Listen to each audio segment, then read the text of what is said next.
Hola, mi nombre es Miguel Gutiérrez y el día de hoy vamos a exponer el tema de la extinción de las obligaciones. Y podemos empezar diciendo que toda obligación puede extinguirse por una convención en que las partes interesadas, siendo capaces de disponer libremente de lo suyo y consientan dar esta obligación por nula. Para este caso vamos a estudiar el artículo 1625, donde nos da 10 maneras de extinguir las obligaciones. La primera que tenemos es la solución o pago efectivo, seguimos con la novación, la transacción, la remisión, la compensación, la confusión. Tenemos también la pérdida de la cosa que se debe, en este caso estaríamos hablando del bien, por la declaración de nulidad o por la rescisión, por el evento de la condición resolutoria y finalmente por la prescripción. Vamos a empezar primero con lo que es el pago en efectivo. ¿Listo? El pago efectivo, perdón. Es el primer modo de extinguir las obligaciones y consiste básicamente en el cumplimiento de la prestación a la cual se obliga el deudor con el acreedor y constituye el pago efectivo de la obligación de lo que se debe. Esto implica que debe realizarse con las condiciones pactadas inicialmente sin modificación alguna según el artículo 1626. Usualmente el pago debe realizarlo la persona obligada, más sin embargo, puede realizarlo una tercera persona sin que medie la voluntad de ninguna de las dos partes, tanto del deudor como acreedor. Pero para este caso especial tenemos excepciones. ¿Qué excepción? Las obligaciones que son intuito persona, que solamente lo pueden hacer las personas como las de hacer, supongamos los artistas que van a actuar, los cantantes que de pronto un concierto, los pintores que manejan diferentes técnicas, solo la pueden realizar ellos. Entonces en este caso únicamente tiene que hacerlo la persona, el deudor, hacia el acreedor, porque solamente ellos lo pueden hacer porque es algo intuito persona y valga la redundancia. Para que el pago sea válido de estas obligaciones, debe hacerlo el mismo acreedor o deudor bajo las otras condiciones al deudor. Pero hay condiciones, digamos, que no puedo recibirlo yo, pero voy a autorizar a tal persona que lo reciba, entonces esta persona lo puede hacer. Obviamente, todo previamente autorizado por el juez o autorizado bajo algún tipo de contrato. ¿Cómo se debe realizar este pago? Este pago se va a realizar con las condiciones pactadas inicialmente en el lugar donde se hayan pactado. Si no se ha pactado una forma donde lo van a realizar, la ley pone ciertas condiciones. Si es un cuerpo cierto, casa específica, un vehículo, ¿listo? Debe hacerse en el lugar donde se encuentre el cuerpo cierto. Pero si es un bien mueble, un bien género, en este caso se debe pactar en el lugar del deudor. Para la siguiente es la novación y le vamos a dar paso a la compañera Karen, que nos va a explicar esta parte. Siguiendo con la línea que establece el artículo 1625 del Código Civil, la segunda forma de extinción de obligaciones sería la novación. Para abordar su concepto podemos remitirnos al artículo 1687 del Código Civil, y este cita que la novación es la sustitución de una nueva obligación a otra anterior, la cual queda por tanto extinguida. Tenemos que para la novación existe un modo, unos requisitos y también unos efectos. Respecto al modo podemos encontrar según el objeto, según la causa y según el sujeto. Respecto al objeto lo podemos abordar cuando el deudor, con consentimiento del acreedor, cumple la obligación con una prestación diferente a la previamente pactada. Respecto a la causa, tenemos que la que originó inicialmente la obligación cambia, lo que excluye los efectos del contrato que generó en un inicio la obligación que está siendo sustituida. Respecto al sujeto, uno de los sujetos del acto jurídico se sustituye. Esto puede ser bien sea el acreedor o el deudor. Por parte del deudor debe ser con consentimiento del acreedor y este debería pasar a nombre de un tercero, el cual sería quien tenga que responder o más bien pagar con la obligación. Respecto del acreedor, también debe tener el consentimiento del acreedor, y este se ejemplifica cuando el acreedor se sustituye por un tercero, siendo el deudor el mismo, y este tiene que corresponder la obligación hacia este nuevo acreedor. Respecto a los requisitos de la novación, tenemos que la existencia de dos obligaciones sucesivas implica que las obligaciones son objeto de novación, deben cumplir con unas condiciones de existencia y subsistir al mismo tiempo hasta que la anterior se extinga por la nueva. El segundo requisito que se establece es que la validez de la causa de ambas obligaciones, las obligaciones que son objeto de obligación deben ser válidas, es decir, que el acto que las contiene no adolezca de vicio alguno. El tercer requisito es la diferencia entre ambas obligaciones, y este requiere que haya una sustitución de una obligación por otra, por la cual implica que la anterior debe ser extinguida y no deben coexistir al mismo tiempo. Como último requisito tenemos la intención de novar, y es que es imperativo que ambas partes expresen la intención de sustituir la obligación inicial por una nueva, y así de este modo extinguir la anterior. Siguiendo con los efectos, tenemos como primero la sustitución de una obligación. Segundo, que los codeudores solidarios y subsidiarios quedan exentos de la nueva obligación, a menos de que se pacte lo contrario. Tercero, es que la extinción y la reserva de prendas y hipotecas, y es que estas, al ser garantías accesorias a la obligación principal, pues también corren con la suerte de esta, o sea que se extinguen, pero también hay que tener en cuenta que el legislador autoriza la reserva de prenda de hipoteca en el acto de novación con ciertas restricciones, como lo son que la existencia del consentimiento del dueño del bien hipoteca y la reserva no pueden cambiar el objeto del derecho real de garantía al momento. Hablaremos sobre otro medio de cómo extinguir las obligaciones. Tenemos la transacción, la cual está en su título 39, en su artículo 2469 del Código Civil de Colombia. Por lo tanto, definimos que la transacción es un contrato en la que las partes terminan extrajudicialmente un litigio. Este acto jurídico bilateral por el cual las partes, haciéndose concesiones recíprocas, extinguen sus obligaciones. De igual modo, decimos que el contrato de transacción solo se puede establecer o transferir a aquellas personas que tienen la capacidad de disponer del objeto, de comprender la transacción. De igual modo, decimos que el contrato de la transacción solo se puede realizar en los bienes patrimoniales. No es posible transferirlo sobre el estado civil de las personas. De igual modo, podemos decir que el contrato de transacción tiene objeto de título y produce efecto de cosa juzgada.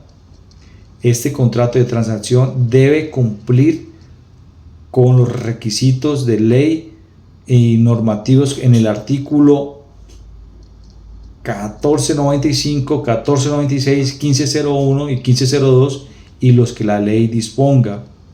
Podemos decir que el contrato de transferencia es un método de convenio entre las partes para finalizar una disputa en las cuales puede ser extrajudicial, donde ambos ceden peticiones para que lleguen a un acuerdo. Este contrato de transacción no deja de ser un contrato privado, bilateral, completo de las partes. De igual modo, manifestamos que el contrato de transacción también se puede pactar cláusulas penales, tal como está establecido en el artículo 2486 del Código Civil de Colombia. Con un ejemplo, trataré de explicar lo anterior dicho. Tenemos una empresa donde Karen y Miller se comprometen a comprar el 1 de julio del 2024. ¿Sí? Miller visualiza la empresa y encuentra algunos inconvenientes de esta empresa.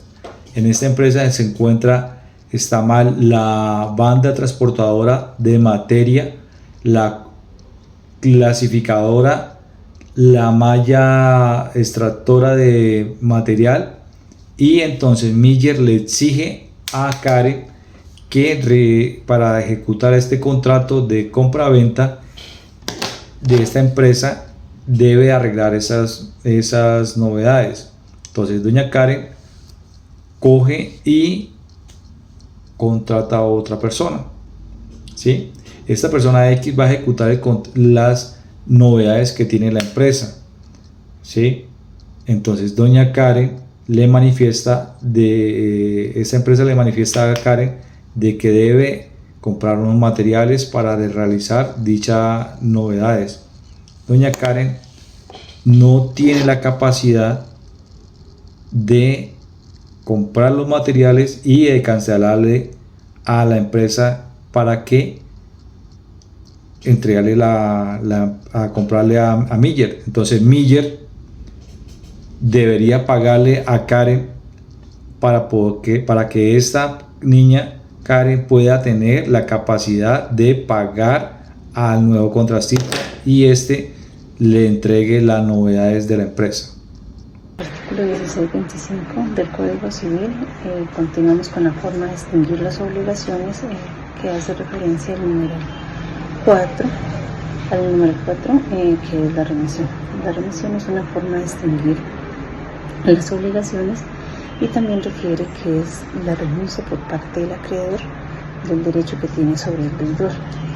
Entonces es una fórmula válida de extinguir la obligación y está respaldada por los principios generales del derecho. Pues también tengo un ejemplo pues para que se pueda entender mejor el caso.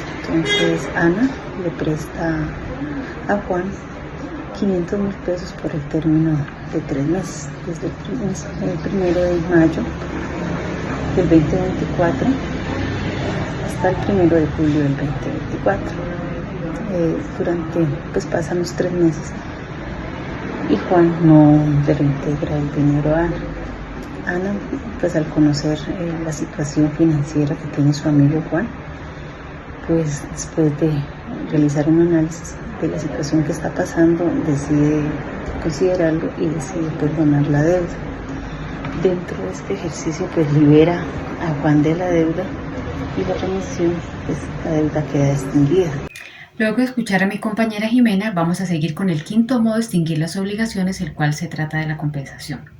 La compensación la encontramos en el artículo 1714 de nuestro Código Civil, que establece: cuando dos personas son deudoras una de otra, se opera entre ellas una compensación que extingue ambas deudas, del modo y en los casos que van a explicarse. Esta figura se presenta cuando existen obligaciones recíprocas entre las partes. Dos personas son al mismo tiempo deudoras la una de la otra. La compensación se puede dar de 3 formas, pero nuestro Código Civil en el artículo 1715 establece expresamente la compensación legal, pero la doctrina nos presenta la compensación convencional y la compensación judicial.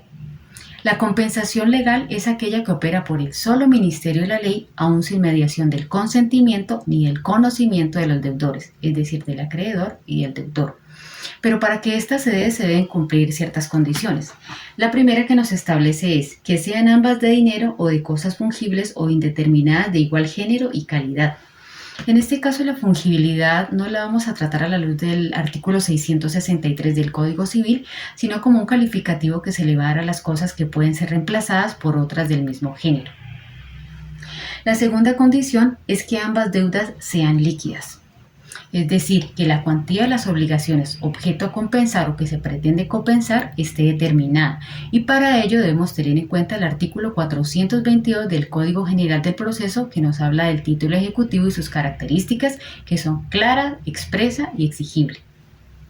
La tercera condición es que ambas sean actualmente exigibles, es decir, que la obligación no presente deuda alguna, que sea cierta, que no esté sujeta a condición o a un plazo suspensivo. Ahora la compensación convencional es aquella que se presenta o tiene lugar cuando la compensación legal no puede actuar por falta de alguno de los requisitos que ésta requiere. Y para ello las partes, estando legitimadas para hacerlo, convienen en compensar sus respectivos créditos. La compensación judicial, esta tiene efectos o se produce únicamente o a partir del momento en que es declarada por el juez en la sentencia. Y generalmente esto ocurre cuando una de las deudas o las dos o ambas no eran líquidas y su reconocimiento y liquidación se produce únicamente con el fallo. Podemos decir que los efectos que produce la compensación legal es que ambas deudas se extinguen por la concurrencia de sus valores. Concluyendo, podemos decir que la compensación es un cruce de cuentas y lo podemos mirar o lo vamos a entender con un ejemplo. Podemos decir el ejemplo: Pedro le debe a María 100 millones de pesos y María a su vez le debe 80 millones de pesos. En este caso, ellos aquí van a compensar la deuda por los 80 millones de pesos y entonces solamente Pedro le quedaría debiendo a María 20 millones de pesos. Como digo, finalmente concluimos que la compensación es un cruce de cuentas. La siguiente forma de extinción de las obligaciones es la confusión de derechos. ¿Pero qué es la confusión? Es una forma de extinción de las obligaciones que consiste en la concurrencia de ser deudor y acreedor en la misma persona. Se produce así una situación irregular que imposibilita ser deudor de uno mismo y se extingue la obligación por el fenómeno de la confusión. Aplica tanto en derechos reales como fideicomiso, servidumbre, hipoteca o como en derechos personales o de crédito. Pero vamos a explicarlo con un ejemplo para que sea un poco más fácil de entender. Supongamos que yo tengo mi hijo y le hago un crédito por 5 millones de pesos. Entonces le dije, bueno, yo le presto 5 millones de pesos a usted me los va a pagar el 20 de diciembre del año 2030, ¿cierto? Pero resulta que sufrí un accidente y el 14 de enero del 2028 me morí en un accidente de tránsito. Él, al ser mi único hijo, va a ser mi heredero universal. Por lo tanto, él viene siendo el deudor, como yo desaparecí, él es también el acreedor porque él tiene mis bienes, entonces él no podría deberse a sí mismo. En ese caso sería un fenómeno de confusión y automáticamente se anularía la deuda. Habría una confusión y ¡pam!, se anularía. En el caso, digamos, de los derechos reales, yo tengo un contrato con mi vecino, listo, que tiene la finca La Margarita, y tenemos un contrato de servidumbre, por donde pasamos todo el tiempo, y tenemos ya unos parámetros establecidos. Pero resulta que al cabo de 3 años, yo decido comprar la finca de él por 200 millones de pesos. Le doy sus 200 millones de pesos, paso a ser el dueño de la propiedad de él, tengo mi propiedad, por lo tanto la servidumbre va a quedar dentro de mi propiedad. Entonces ya no tengo que rendirle cuentas a nadie porque yo soy el dueño. ¿Listo? Entonces hay una confusión perfecta y se extinguiría esa obligación porque paso a ser deudor y acreedor de mí mismo. ¿Listo? Para el siguiente punto vamos a darle paso nuevamente a Karen para que nos explique lo que es la pérdida de la cosa que se debe o del bien. La séptima forma de extinción de obligaciones que estipula el artículo 1625 del Código Civil es la pérdida de la cosa que se debe. Para enunciarlo haré uso de un caso hipotético que me ayudará a ejemplificar muy bien lo que sucede en el artículo 1729 del Código Civil y subsiguientes. Ejemplo: Juan Gárgara compra un vehículo a la comercializadora Tu Carro Nuevo SAS. Por el momento tenemos dos sujetos de la obligación, por un lado Juan Gárgara y por otro lado la comercializadora Tu Carro Nuevo SAS. Tenemos como objeto de la obligación la compraventa de una Toyota Prado de placas BTP 219 de color rojo, Y hasta el momento ya tenemos el vínculo jurídico, que es la compraventa, y también un cuerpo cierto que vendría a ser la Toyota Prado de placas BTP 219 color rojo. Para el momento del pago de la cuota número 24, Juan, después de hacer el pago, sufre un accidente de tránsito que arroja posteriormente el peritaje de tránsito que el vehículo se encuentra bajo pérdida total. Respecto a lo que establece el artículo 1729, cuando el cuerpo cierto que se debe perece, porque se destruye, o porque deja de estar en el comercio, o porque desaparece y se ignora si existe, se extingue la obligación, salvas empero las excepciones de los artículos subsiguientes. Vamos a ver. El artículo 1730 establece que la presunción por culpa o hecho del deudor, a lo cual tenemos que Juan, como deudor, está sujeto a que se presuma su culpa por la destrucción del vehículo. Respecto al artículo 1731, la pérdida durante la mora del deudor para el caso no aplica porque Juan se encontraba totalmente al día con el pago de sus cuotas. El artículo 1732 establece que la responsabilidad de todo caso fortuito. Tenemos un caso fortuito, pero ojo que Juan tiene aquí la responsabilidad y la carga de la prueba para tener como resultado que se extinga la obligación de pagar las demás cuotas o pagar el excedente de la obligación a la comercializadora Tu Carro Nuevo SAS. Ahora hablaremos de otro medio de cómo extinguir las obligaciones. Está la declaración de nulidad de rescisión, donde la nulidad hay absoluta y nulidad relativa. Esto está establecido en el artículo 1740 del Código Civil de Colombia. También podemos definirla como un vicio o una incapacidad del contrato y de conformidad lo dispuesto en el artículo 1750 de una prescripción de 4 años. Eso también dice que debe ser un acto ilícito, también es una causa de nulidad de dicho contrato. Ahora hablamos de la rescisión. Es el incumplimiento sobrevenido de una obligación pactada en el contrato, la cual podría obligarse a deshacerse o dicho contrato o finalizar el contrato. Donde podemos hablar ahora dando un ejemplo de lo que hablamos, donde Karen es la dueña de una tienda, ¿sí? Y recibe una extorsión de Miller. Entonces Karen paga la extorsión, ¿sí? Cuando paga la extorsión, esto es una forma de declarar la nulidad del contrato, porque debe ser lícita el objeto, ¿sí? Cuando es. Y ahora la rescisión podemos tenerla cuando Karen quiere comprar la tienda de Miller, ¿sí? Y Miller la va a vender la tienda a un precio de 5 millones de pesos. La tienda, esta Karen le entrega 500,000 pesos hoy, mañana otros 500 y respectivamente.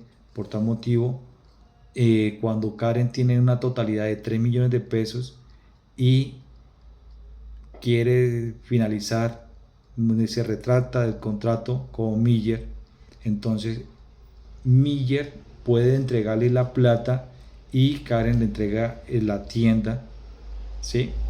Pero Miller le retiene por daños y perjuicios un porcentaje de la plata. Esto sería rescisión. Continuamos con las formas de extinguir las obligaciones de acuerdo al artículo 1625. En el numeral 9 nos habla de un evento de condición resolutoria. Dentro de este proceso pues está contemplado que en cada uno de los contratos que se realicen pues puede haber una condición a cada uno de los contratos. Dentro de este proceso pues son eventos específicos donde determina de que Alguna de las partes, pues por mutuo acuerdo, pueden extinguir la obligación y no lleva consecuencias legales. Entonces, pues para eso se trae un ejemplo en el contrato de compraventa de una propiedad. Pues se puede establecer una condición resolutoria cuando el comprador, dentro de las cláusulas, se establece el pago, pero si el comprador no cumple, entonces pues por mutuo acuerdo puede estar rescindido el pago de la obligación y pues vuelve la situación original. Es decir, pues dentro de este proceso no habría un trámite legal porque se llega a mutuo acuerdo, de acuerdo a cada una de las condiciones. Y como último modo de extinción de las obligaciones, tenemos la prescripción, la cual la encontramos en el artículo 25.12, que dice: es un modo de adquirir las cosas ajenas o extinguir las acciones o derechos ajenos por haberse poseído las cosas y no haberse ejercido dichas acciones y derechos durante cierto lapso de tiempo y concurriendo a los demás requisitos legales. Se prescribe una acción o derecho cuando se extingue por la prescripción. La prescripción como modo de extinguir las obligaciones se conoce como prescripción extintiva o liberatoria, ya que extingue acciones o derechos ajenos por el titular no haberlos ejercido durante el tiempo establecido por la ley. La prescripción es una figura de orden público que protege al acreedor brindándole cierto tiempo para interponer acciones tendientes a obtener la exigencia de la obligación, pero esta también le enuncia al deudor que el acreedor podrá demandarlo durante un periodo de tiempo definido, lo cual le permite que no puedan ninguno de los dos ni acortar ni extender este término. Para que esta prescripción se dé, se deben cumplir ciertos requisitos. La primera es la prescriptibilidad del crédito, es decir, que el derecho patrimonial no sea de aquellos que expresamente la ley señala como imprescriptibles. Segundo, la inacción del acreedor. Las obligaciones no deben crear una sujeción indefinida del deudor con el acreedor, ya que la inactividad prolongada del acreedor para exigir la obligación demuestra que no tiene interés en el cumplimiento de la prestación debida. Por lo tanto, la obligación civil que éste tenía a su favor se extingue. Tercero, transcurso de cierto tiempo. La ley señala unos términos en los cuales el acreedor debe exigir el cumplimiento de la obligación so pena de que el crédito a su favor se extinga. Es decir, la obligación civil deja de ser exigible y se convierte en una obligación natural. La generalidad en la prescripción liberatoria es que el término de la acción ejecutiva prescribe por 5 años y en la ordinaria por 10 años.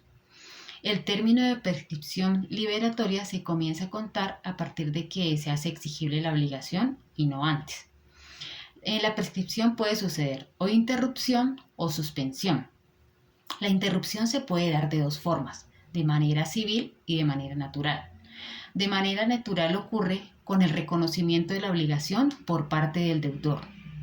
Y la civil ocurre con la interposición de la demanda judicial por parte del acreedor en contra del deudor. La suspensión.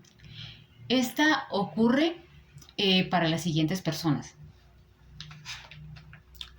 Dice que la prescripción se suspenderá a favor de los incapaces y en general de quienes se encuentran bajo tutela curaduría, y esto lo encontramos en el artículo 2530 del Código Civil.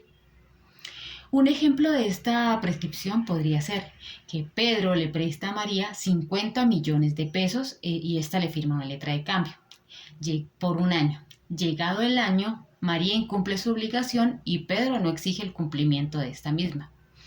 Pero pasados 3 años, él decide interponer una demanda ejecutiva para cobrar este título.